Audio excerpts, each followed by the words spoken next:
everyone. We'll call the agenda work session for April 11, 2019 to order. This is the set tentative agenda for the April 25th council meeting. Roll call. Mayor Williams. Here. Vice Mayor Hilton. Here. Councilmember Cagle. Here. Councilmember Johnson. Here. Councilmember Wick. Here. Assistant City Manager Custer. Here. City Attorney Litcher. Here. Underneath old business, we have none. So we can move into new business. Item A is a public hearing for an unnumbered ordinance for rezoning of property located at 3919 Rolling Drive from C2 to R1. Good evening, Mayor and Council. Yes, so this property has a single-family home on it. It's always had a single-family home on it. It's been zoned C2. I think it was blanket rezoned back in the 80s sometime. Currently, the owner's looking to see to rezone it to R1. Mayor and Council, as you recall, we got a number of these over the last 2 to 3 years. I suspect we'll continue to have these that border, that sit within that, 330 feet or so of Ringo Road.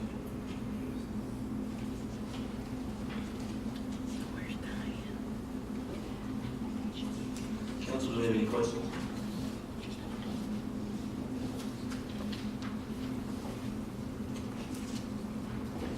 I see none. Then item B would be the unnumbered ordinance to rezone property located at 3919 Northland Drive from C2 to R1. I don't know if you need any other input. Do not have you hold for a second. Any questions concerning rezoning?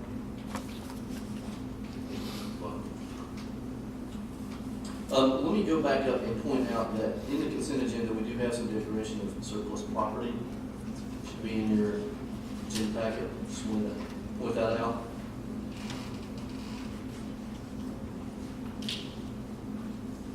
So we'll move to item C underneath new business. It's resolution 2927, a resolution of the City Council of the City of East Ridge, Tennessee, authorizing the mayor and city manager to undertake conversion of 5 acres of the LWCF assisted property located in Camp Jordan pursuant to 36 CFR 59 for new improvement, renovations, and enhancements of certain recreation and tourism facilities within Camp Jordan complex for the construction of the first-class soccer training facility.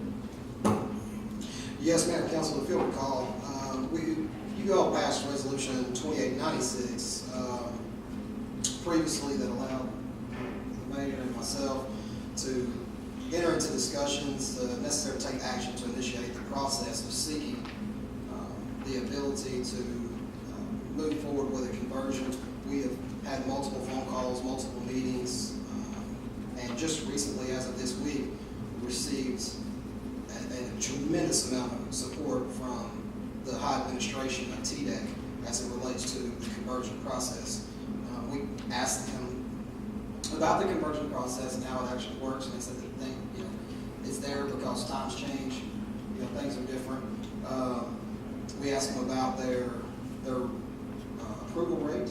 They said that under their large conversions, as long as everybody gets everything in a timely manner, provides the application, complete application, and does the presentation.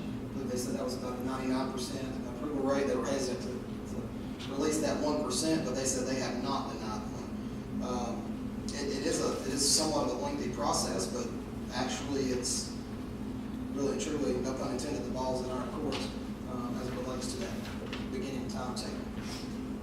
So with this, we would ask that the council consider passing this resolution, allowing the mayor, myself, city attorney to move forward with the application process as it relates to fulfill the requirement for the potential conversion.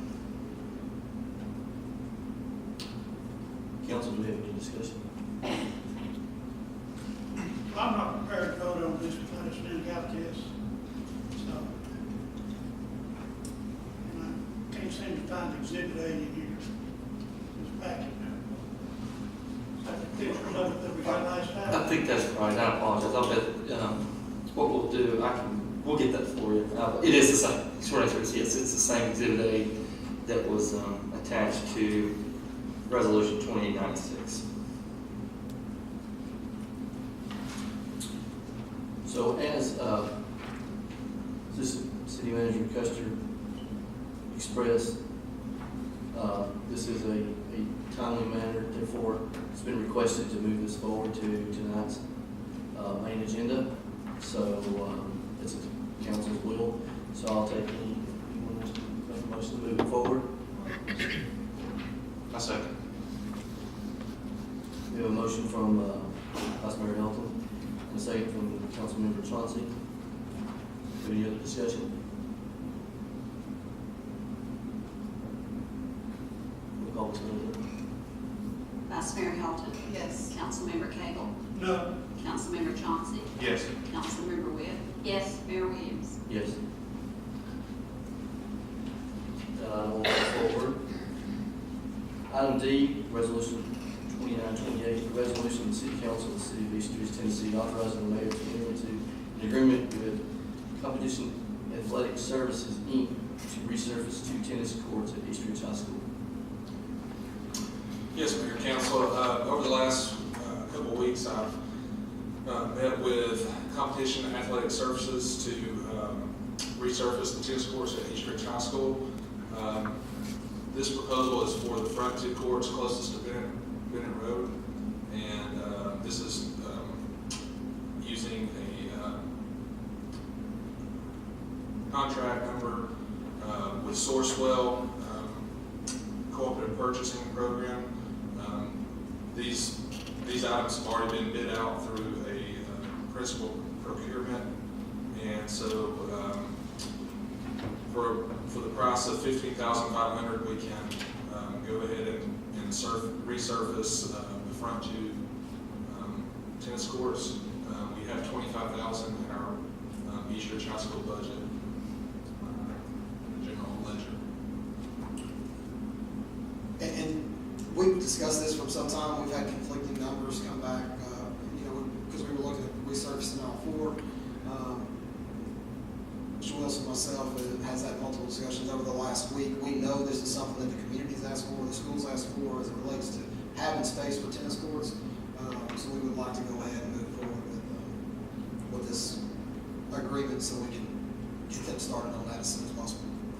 And I believe, if you'll read the contract, it's not just resurfacing. It'll resurface it. They'll update the strain poles, cranks, and also install new netting. So, Correct, yeah, they'll install the new netting, the new crank poles. They'll restripe it for tennis courts and pickleball courts. So our current pickleball program inside the community center is actually kind of growing pretty rapidly. I think they're up to about 28, 30 people. So this would give another opportunity to play outdoors. So it'd be a good opportunity to start there. I have a couple questions, but I'm going to defer to council. Does anyone have any questions? Yes, sir. are they gonna fill the cracks that's already in it and come back and resurface it? Correct. Okay, well, since we've already got 25,000 in there, how can we put 45 more and get them to do the other tennis courts same size? Well, we could resurface the entire court if the council wants to. But we have 25,000. We have 25,000 in our budget. We would have to put about another 15.5 to do the whole entire tennis court. I think we were potentially using those other 2 courts for a field house possibly. And that's another reason why we decided to go with the first 2 pending what we decided to do with the field house. we hated to spend that amount of money. And then the council decides to put a building on. I do agree, if a facility's not put on there, I do agree with you, you got to resurface it. But I think we're going to hold off, and then, if the field house is, I was wondering, we drafted that a long time ago, when the money was put in, I had it done over a year ago, so. I just want to get all the money done, so.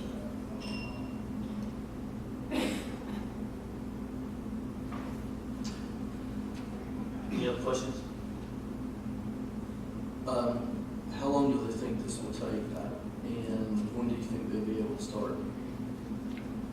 If we move this up to 6:30 tonight, then we, get it approved, then I can let this representative know tomorrow, and then possibly within 7 to 10 days, maybe they could mobilize and start work. Because they gotta begin with complete pressure washing and cleaning and everything prep, their prep time. The prep time's probably gonna take longer than the actual. Yeah, it could take up to a week to pressure wash the entire surface, and then they'll have to go in and fill the cracks, and then come back and resurface, then reline it.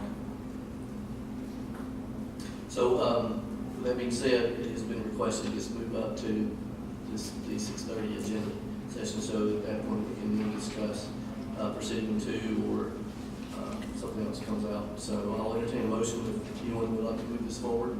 I'll make a motion to move it forward to 6:30. Second. We have a motion from Councilmember Witt, and a second by Councilmember Chauncey. Roll call, Ms. Middleton. Vice Mayor Melton. Yes. Councilmember Cagle. No, I would like to rebid it, have the whole court redone. Councilmember Chauncey. Yes. Councilmember Witt. Yes. Mayor Williams. Yes. Item D will move forward. Item E, an unnumbered resolution. Resolution of the City Council of the City of East Ridge, Tennessee, authorizing the mayor or his designee to execute the attached contract with the State of Tennessee Department of Transportation for the City of East Ridge to provide mowing services at I-75 exit 1 interchange for the fiscal year 2019-2020 on a reimbursement basis. Mayor and Council, you recall, our staff has been mowing the I-75 intersection for a number of years. The contract amount is a maximum of $8,820. We would like to continue with that, continue utilizing the state reimbursement program to try to keep that as nice and tidy as possible. Do we have any discussion, council? Before the next contract, I'd like to get a breakdown of how much it does cost us per year. For the next contract, I'd like to negotiate with KDOT to see if we could get some increase, because we hadn't had one, and salaries has all went up, equipment prices went up. Things have definitely got more expensive since this contract started. They sure have. Agreed. I don't think this comes anywhere close to reimbursing the expense. It does not believe that pays for 4 or 5 times a year. I think they're down there mowing every other week or every week. It costs for 6 times a year. 6 times a year. Yeah, and I remember when we bid it out, we couldn't get nobody to touch $8,000. All right, move on to item F, unnumbered resolution.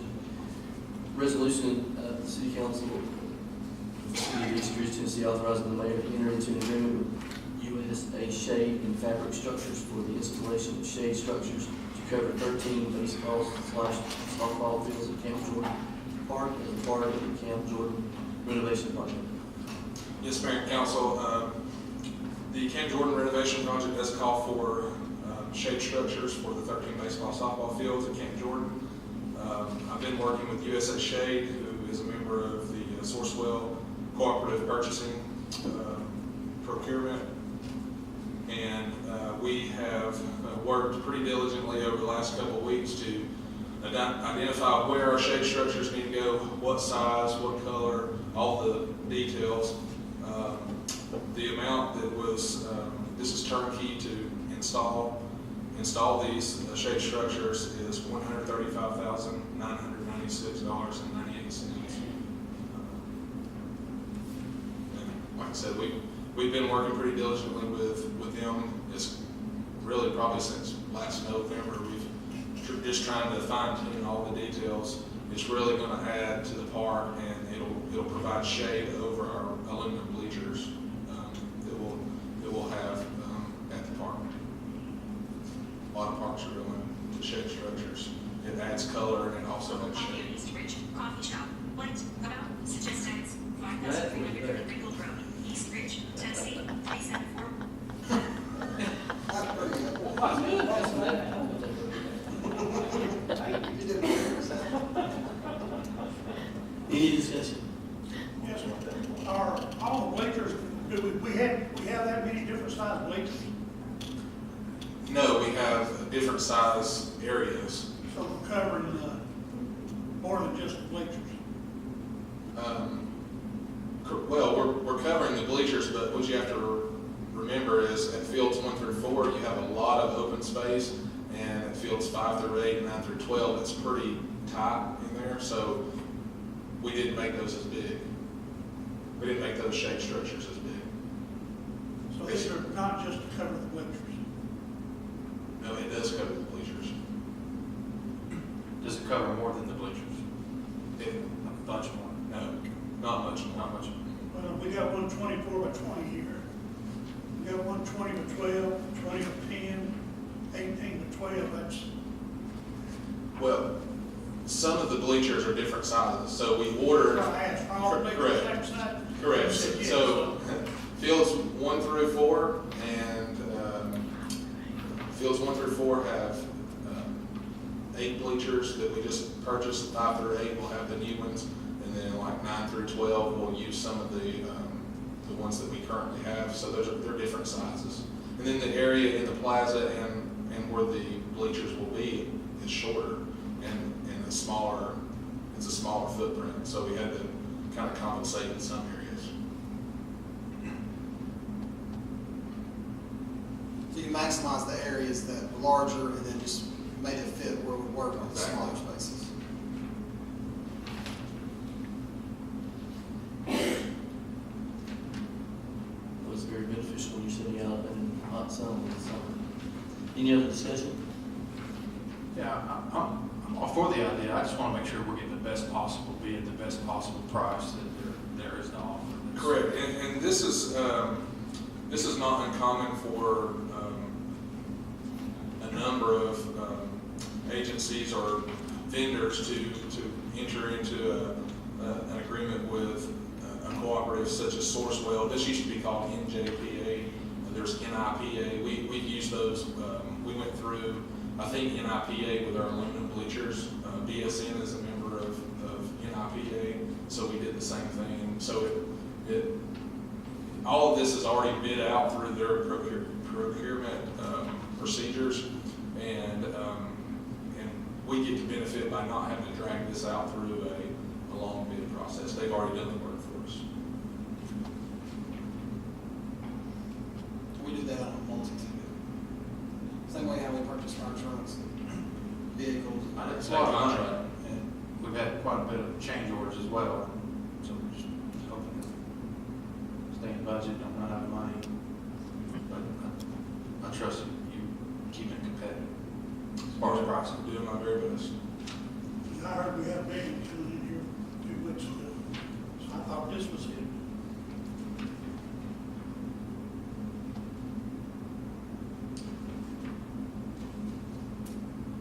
What type of durability and life expectancy are they on these shades? Councilman Chauncey said it's quite a bit of money, so just curious about longevity. Yeah, there's a chance over the course of 20 years that you would have to replace the actual fabric, but I can tell you from experience with how deep these posts are going to go in the ground and how much concrete is going to surround the posts, that they'll be there long after we're all gone, because they go above and beyond. Because a lot of these shade structures are installed in areas where there's high winds, like on the beach areas, and so they go above and beyond and make sure that these are secured enough concrete to last forever. You may have to replace the fabric over 20-year period, but the post will be there forever. I have navy blue as the color for the fabric and a powder coated black for the post. All of our buildings are getting the navy blue paint, and that's kind of the theme that also with our new aluminum bleachers, the seating platform is navy blue. So trying to keep that same color and make it as uniform and And they provide a pretty good warranty, 10, 20 years. I can try to come through here and see what the warranty is. I'm sure they, While you're looking at that, they do provide in this packet some engineering requirements. They were based on the 2012 International Building Code. They had a wind load of 90 miles per hour, snow load of 5 pounds per square foot. Yeah, that's the note that I have right here. I'll try to get that exact warranty. She sent a whole entire packet on this, and it has all the specifics in there. So, then, question about the color, is there, with it being a navy, was there any, potential of fading, with it being a darker color? They have a swatch that has all the different colors that they offer. Navy blue actually is one of the better rated UVA colors in there. The ones that fade the most are your reds, the blacks fade a lot. For some reason, the navy blue has a high UVA rating, so I made sure of that before I picked that color. It also states that fabrics all carry a 10-year limited manufacturer's warranty against failure from significant fading, deterioration, breakdown, odor, outdoor heat, cold, or discoloration. The manufacturer will replace the fabric at no charge for the first 6 years, and then prorated at 20% per year over the remaining 4 years. Yellow is another color that fades pretty bad, and orange. I have one more. Yes, sir. On the front page, your construction assumptions, have they come out and done a site preview, so we will not have no adder installed with this? They've been out multiple times. They've been out three different times. We've walked the complex, several times measuring, and trying to plan this out so that we don't have any change orders. The only thing I can really see is if for some reason they drill down and have a bunch of rock, but we've drilled down for all the fence posts for the backstops, and we didn't have any issues with hitting rock, so I feel pretty comfortable there. Doesn't mean they're not going to drill down and hit a water line. Right, we've had a lot of water Or runs. electrical. Or electrical. Or electrical lines. I know Sorry. here that they're both 200 amp and 110 volt electrical service on site. Could we have that? It's on the front page, down about item 5. I only have 3 through 5 right here because I printed off the pricing. Says our price assumes others could provide 200 amp, 110 electrical service, and necessary portable water availability within 100 foot of our water. We have water and we have power. We got a 200 amp, evidently, whatever they're gonna use to drill, must be able to take some amperage. okay, they need electricity to run their equipment to install the product. That's correct. We're not actually putting lighting on the. No, Okay. But if we don't have 200 amp there, we're gonna have to make a put there. Pay them to put it there, that's way where the streets. I don't foresee us having to pay that, That's an easy phone call follow-up. Right.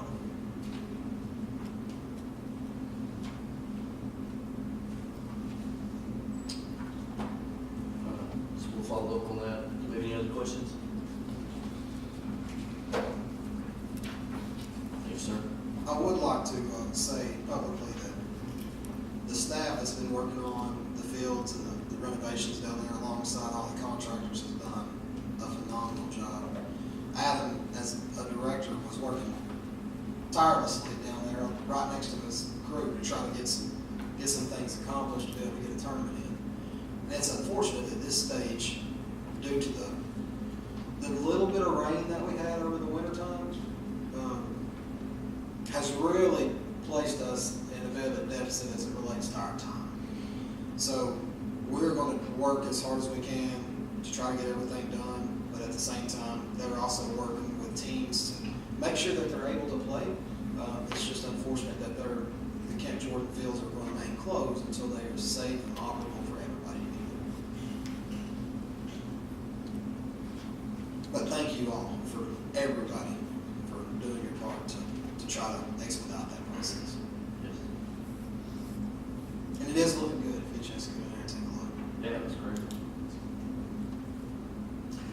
All right, item G, discussion of April 25th, 2019 council meeting. I will not be in town for the April 25th council meeting. There is possibility Vice Mayor Hilton will not be here if she is still in legislation in Nashville. So I want to put this discussion item out concerning that April 25th council meeting. I think City Attorney has a little information about that. Whether we can conduct a meeting. And you can, yeah. When we go back and look, you've got the city charter really only addresses the mayor can preside over or the mayor shall preside over the meetings, and then the vice mayor fills in the absence of the mayor. But then you also have in the code that the proceedings are governed by Robert's rules when they're not inconsistent with the charter or the code. And so it's really silent, but the charter actually provides that 3 members of the council create a quorum, and so if there are 3 members, then those members will need to appear, and under Robert's rules, there's a provision that if there it says the chair or the vice chair, in our case that would be the mayor or the vice mayor, are absent, then you appoint what they call a chairman pro tem, and that just means temporary chairman in Latin terms. So, to the extent that we have that meeting April 25th, those that are here, if it's not the mayor or vice mayor, then we need to appoint somebody to serve as the chair of that particular meeting to conduct the business. So with that being said, I wanted to bring it to council and let council, it's their discretion whether we move forward with this type of meeting, or if it seems that there's only a couple items that's going to be on it, whether or not it's council. So it is the will of the council on this decision. If we decide to cancel, do we need to go pro temp? If you elect to cancel the I mean, if meeting, we elect to have it, do we need to? yeah, it needs to be done at that particular meeting. It couldn't be done tonight. Okay. Is there anything pressing that we have to do on the 25th? 2 items that are actually 3 items. You've got the public hearing. Rezoning's done been advertised, so we'd have to re-advertise it, so it really needs to be done. Okay. That is true. The rezoning would have to be re-advertised. Have to be publicized to make sure that you have adequate public notice for the public hearing. So we have the public hearing, which has been advertised, we have the ordinance for that rezoning. You have the mowing service, and then you have the shade structures. So we have 4 items. The advertising of the rezoning, what does that entail cost-wise? I don't know what the cost is. It's built into their rezoning application processes. That's part of their fee. Do you have an idea how much it's going to cost taxpayers to re-advertise this? I don't. I'd be guessing. I $100. don't do that. Could be. You have no idea? I know it's not a time-sensitive issue. I talked to Mr. Howell about it, so we can't wait. But if it's going to cost taxpayers a lot of money to re-advertise it, maybe we should have a meeting. That's just why. The other items too, and then you can, if the mowing contract is time-sensitive too, then we take that into consideration and have a meeting. But if none of that's time-sensitive, Janet, what's the ad price? Do you recall? Not sure how long that ad is, just on the side of that, $50, $60. So the whole thing would probably be under $100. I don't see a problem just canceling it. That's just me. But like I said, if all the items on the agenda for the following council meeting is not really time-sensitive, I just say cancel it.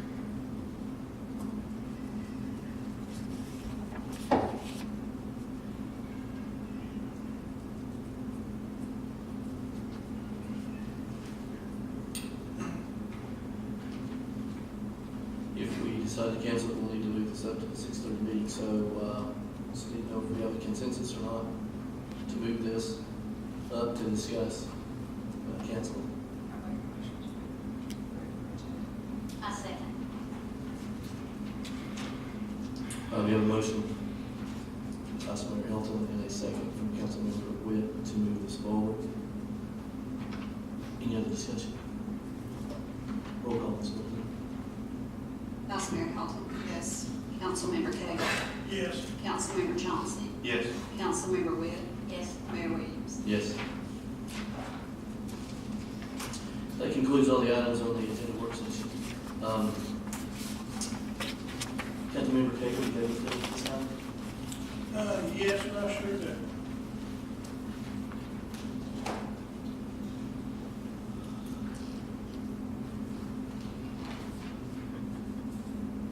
I talked to Melvin yesterday. I've had some people call me about Raleigh Road, Capitol, about why the Hot Springs mattresses, furniture, rubbish, trash hadn't been picked up. So he informs me that he's got two drivers, he's 2 drivers short. So that, what I would relay on to the citizens, so. We've been diligently Two working. drivers back, he's gonna We've been diligently working to start get back. drivers.